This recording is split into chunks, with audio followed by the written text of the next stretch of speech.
அரசியலமைப்பை பிரதமர் Datuk Seri Anwar முழுமையாக புரிந்து கொள்ளவில்லை. முஹைதீன் கடுமையாக சாடல். கூட்டரசு அரசியலமைப்பில் ஒரு பகுதியை மட்டுமே படித்துள்ளதாக கூறிய அன்வாரின் கூற்றை முன்னாள் பிரதமர் முஹைதீன் விமர்சித்தார். நான் அரசியலமைப்பின் ஒரு பகுதியை மட்டுமே படித்தேன் என்று அன்வார் கூறினார். தான் படிக்காத எந்த பகுதியை அன்வார் படித்தார் என்று முஹைதீன் கேள்வி எழுப்பினார்.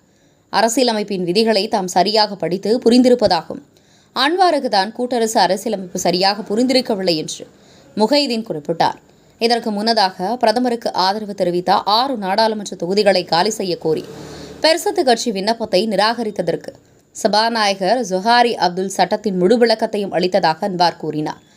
6 நாடாளுமன்ற உறுப்பினர்களும் அன்வாரின் நிர்வாகத்திற்கு தொடர்ந்து ஆதரவளிப்பதன் மூலம் கட்சியின் அறிவுறுத்தல்களுக்கு கீழ்ப்படிய தவறியதாக அவர் கூறினார். எனவே அரசியலமைப்பின் பிரிவு 10.4 விதிகளின்படி பெர்சத்து கட்சி நாடாளுமன்ற உறுப்பினர்களில் தகுதி ரத்து செய்யப்பட வேண்டும். அரசியலமைப்பின் 49A படி மக்களவையில் அவர்களின் தொகுதி காலியாக இருக்கும் என்று முஹைதீன் மேலும் விளக்கினார்.